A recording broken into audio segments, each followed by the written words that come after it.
네, 고명환 선생님의 책이 또 나왔습니다. 한강 작가님과 함께 2024년 교보문고 올해의 작가상에 뽑히셨는데 그 책의 후속책이 나왔습니다. 바로 구매를 할까 하다가 밀리의 서재에도 금방 나와서 밀리의 서재로 읽었습니다. 역시나 이제 여러 책을 보시면서 이런저런 느낀 점들을 너무나도 이제 와닿게 잘 써주셨고, 고전을 좀 보고 싶다, 문학을 좀 읽어보고 싶다, 역사책도 보고 싶다, 철학책도 좀 봐야겠다, 이렇게 동기부여가 됐던 그런 책인 것 같습니다. 그래서 오늘도 좋았던 구절들을 소개해드리면서 여러분들도 이 동기부여를 같이 느낄 수 있도록 소개해드리겠습니다. 세계는 얼마나 좁으며 네모난 책은 얼마나 넓은가. 명나라 유학자 이지. 책을 읽으면 세계가 좁게 느껴진다. 책을 읽으면 세상의 원리를 알게 되고, 가보지 않은 장소에서 무슨 일이 일어나는지, 가보지 않은 미래의 시간에 어떤 일이 일어날지 예측할 수 있는 능력이 생긴다. 책을 읽으면 세상을 볼 수 있는 눈이 생긴다. 세상의 이치가 책 속에 있기 때문이다. 세계를 볼 수 있어야 자신 있게 그 속으로 뛰어들 수 있다.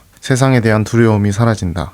세계는 좁다. 현재의 시간만 보여지니까. 근데 네모난 책은 과거의 시간부터 현재의 시간, 미래의 시간까지, 그리고 정말 다양한 세계를 담고 있기 때문에 책은 엄청 넓다는 그런 의미인 것 같습니다. 저처럼 자기계발서만 봤었다면 책이 넓다는 것을 실감할 수가 없었겠죠. 세상을 정말 좁게 보고 거기에서 뽑아낸 제한된 교훈만 얻을 수 있었겠죠. 어떻게 보면 저는 책을 잘 활용하지 못했었던 것 같아요. 저도 이 책을 읽으면서 다른 책들, 문학도 읽고 고전도 더 읽고 세계에 대해서 더 배우고, 이 세상이 단편적이지 않고 복합적이라는 거를 배우자. 역시나 좀 고전을 읽고 싶게 만드는 그런 문장이었던 것 같습니다. 제 꿈은 기자가 되는 거예요. 그러자 최진석 교수는 이러한 대답을 돌려주었다. 어떻게 기자가 되는 게 꿈이 될 수 있습니까? 기자가 되는 건 과정이에요. 꿈이라는 건 예를 들면 이런 거예요. 세상의 말이 질서가 없어지고 있는데 말을 바로 세우는 게 꿈입니다. 그러기 위해서 기자가 되고 싶어요. 이렇게 자신의 꿈을 설정할 수 있어야 합니다.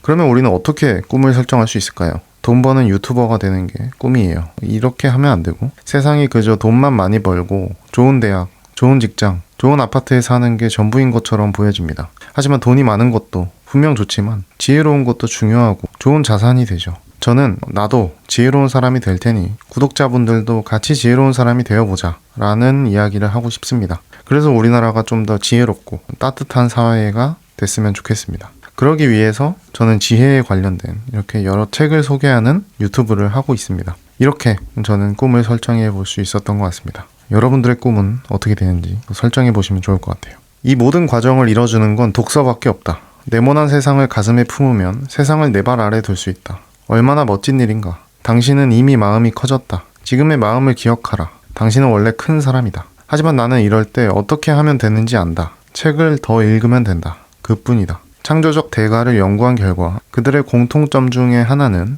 대체로 10년간의 준비를 거쳐 창조성이 성숙하고 10년간 창조성을 발휘하며 다음 10년간 그 창조성을 다시 다른 분야로 확산시킨다는 것이다. 열정과 기질, 하워드 가드너. 창조성은 10년간 성숙하고 10년간 발휘되고 10년간 확산을 시킨다 는 얘기입니다. 고명환 선생님도 10년 동안 책을 읽었고 여러 실패도 하고 지금은 사업도 성공시키고 책도 내고 이렇게 창조성을 발휘하는 것 같다. 앞으로는 확산을 시키기 위해서 도서관도 지으신다고 하시고요. 해외 언어로 책도 내고 다른 분야의 책도 내고 그렇게 하신다고 합니다. 저도 취업하고 우울증 약을 먹으면서부터 첫 10년이 시작되지 않았나 싶습니다. 책도 많이 읽어보고 회사에서는 또 나름 열심히 일하고 보고 배우고 싶은 분들한테 연락도 해보고 멘토라고 생각되는 분들을 만나려고도 해보고, 이제는 자기계발서 말고도 다양한 책을 읽어서 좀 공부를 하려고 하니까요. 좀 이런 창조성이 더 성숙해지면 자연스럽게 발휘할 때도 오지 않을까 싶습니다.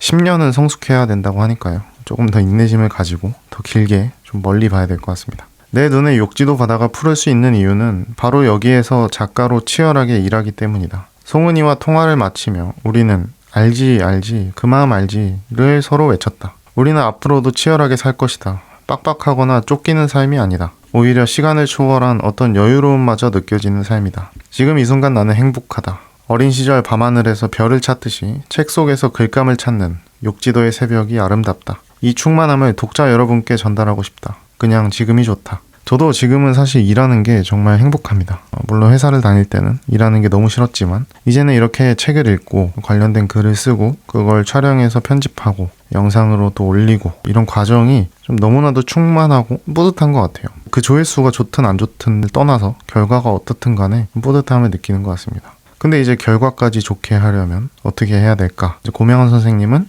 책을 읽으면 된다고 합니다. 공부해야 한다. 책을 읽으면 세상이 어떻게 변하고 있는지 알게 된다. 속도보다 방향이다. 이겨놓고 싸워야 한다. 돈이 모이지 않는 곳에서는 아무리 열심히 일해도 성과가 나지 않는다. 이런 상황을 이해하면 두려움이 사라진다. 새로운 행동 중에 가장 쉬운 것이 바로 책을 읽는 것이다. 내가 밤무대를 뛰며 2-3시간밖에 못 자던 시절에서 벗어날 수 있게 해주었던 새로운 행동도 독서였다. 책을 읽다 보니 새로운 생각이 저절로 떠올랐고 어느 순간 식당을 오픈해 요식업 CEO가 되어 있었다. 그리고 이제는 글까지 쓰고 있다. 책을 읽으면 다양한 여러 세상에 대한 이해를 할 수 있고 성과를 낼 수 있다. 네, 저도 좀 다양한 책을 독서량도 많이 좀 읽어봐야 될 것 같습니다. 성공한 사람들을 직접 모셔오지 않아도 된다. 성공한 사람들이 수천 년 동안 써놓은 책이 있다. 그 책을 읽고 이겨놓고 싸워야 한다. 모든 자수성가 부자에게 공통으로 적용된 단 한 가지의 법칙이 있었다. 바로 독서다. 독서 없이 돈을 벌려고 하는 사람들은 낚싯대도 없이 바다를 그냥 둥둥 떠다니는 사람과 같다.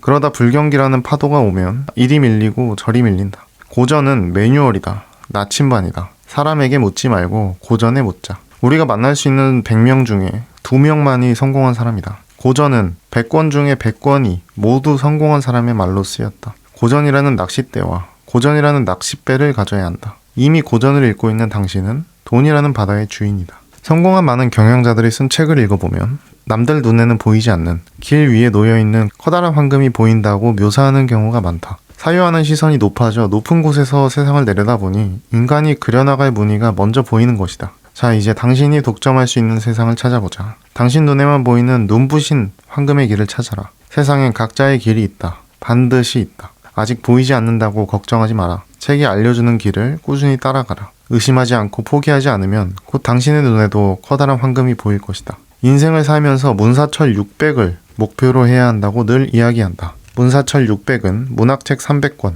역사책 200권, 철학책 100권을 읽어야 한다는 의미이다. 글로벌 이코노믹. 김재철 명예회장의 학구열이 동원그룹에 미친 영향. 문사철 600, 약간 3대 500처럼 이거를 인생 목표로 삼아봐라. 참 아쉽죠. 저는 지금까지 자기계발서만 읽어가지고 앞으로는 좀 문학도 더 많이 읽고 역사책도 많이 읽고 철학책도 좀 읽어서 문사철 600 한번 해보면 좋을 것 같습니다. 이 책을 읽으면서 역시나 이런 고전에 대한 얘기가 많이 언급이 돼서 고전을 계속 읽어보고 싶다는 생각을 많이 했습니다. 돈키호테라던가 알베르 까미의 페스트, 유발 하라리의 사피엔스, 호모데우스, 21세기를 위한 21가지 재현, 그리고 한국인의 탄생, 제레미 리프킨의 노동의 종말, 소유의 종말, 3차 산업혁명, 그리고 카를로 로벨리의 시간은 흐르지 않는다, 리처드 도킨스의 이기적 유전자, 그리고 고전인 그리스인 조르바, 그리고 펠레폰네소스 전쟁사, 그리고 손자병법까지 좀 읽어보고 싶은 고전들은 따로 이렇게 메모를 해두었습니다. 여러분들도 좀 고전을 읽어보고 싶은데 동기부여가 안 된다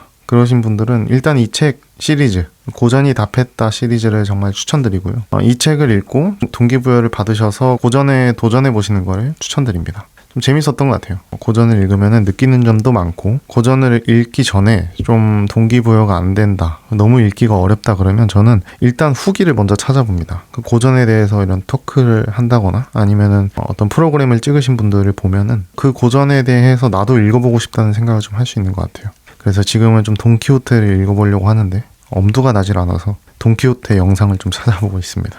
그리고 다 읽고 나서는 좀 이해가 안 되면 좀 GPT랑 토론을 해봅니다. 그 과정에서 좀 다양한 생각을 해볼 수도 있고요. 그리고 저의 유튜브에서 이제는 꼭 책을 하나씩 넣어서 영상 한 개에 책 한 권이 꼭 들어갈 수 있도록 이렇게 책을 한 권을 읽고 느낀 점과 배운 점, 생각할 거리들을 가지고 컨텐츠를 만들어 보려고 합니다. 지혜 유튜버이자 어떻게 보면은 북튜버가 되어보려고 합니다. 그래서 앞으로도 좋은 책을 많이 소개해드리도록 하겠습니다. 내용이 좋으셨다면 구독도 해주시고 좋아요도 해주시고 마치겠습니다. 감사합니다.